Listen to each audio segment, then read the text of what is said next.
നമ്മളിതാ ഇങ്ങനത്തെ മണ്ണാണ് നേഴ്സറിയിൽ ഉപയോഗിക്കുന്നത്. എന്താ ഫസ്റ്റ് ക്വാളിറ്റി മണ്ണ്, കുറേച്ച കല്ലു കുറേച്ച മണ്ണുമായിട്ട് നമ്മളിങ്ങനെ ഇത് കുഴിഞ്ഞ് നല്ല കണ്ടീഷൻ ആക്കി എടുത്തിട്ടാണ് ഇന്ന് നമ്മൾ നേഴ്സറിയിലാണ്. നേഴ്സറി ഫുൾ പരിപാടിയിലാണ്.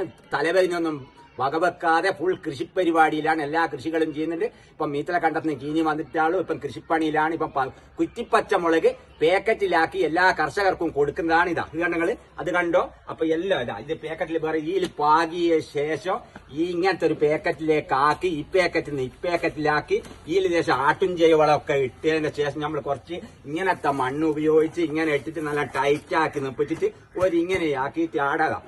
ഇങ്ങനെ അങ്ങ് വെച്ചുകൊടുക്കുക. ഇങ്ങനെയാണ് നമ്മുടെ നേഴ്സറി വിശേഷങ്ങൾ. അപ്പൊ എല്ലാവരും കൃഷി ചെയ്ത് അതിമനോഹരമായിരിക്കുക. എല്ലാവരും എല്ലാ കൃഷികളും ചെയ്ത് സന്തോഷമായിരിക്കുക. ഇങ്ങനത്തെ മണ്ണ് നമ്മൾ എടുത്തുകൊണ്ടിരുന്ന ചിരക്കല്ല് കൂടിയിട്ടുള്ള മണ്ണ് ഇത് ജൈവവളം കൂട്ടി കുഴച്ചതിന്റെ ശേഷമുള്ള നല്ല 1-ാം നമ്പർ ഫസ്റ്റ് ക്വാളിറ്റി മണ്ണാണ്. അപ്പൊ മണ്ണാണ് ഏറ്റവും പ്രധാനപ്പെട്ടത്. ജൈവവളം ഉപയോഗിച്ച് എല്ലാവരും കൃഷികൾ ചെയ്ത് സന്തോഷമായിരിക്കും. ഓക്കെ.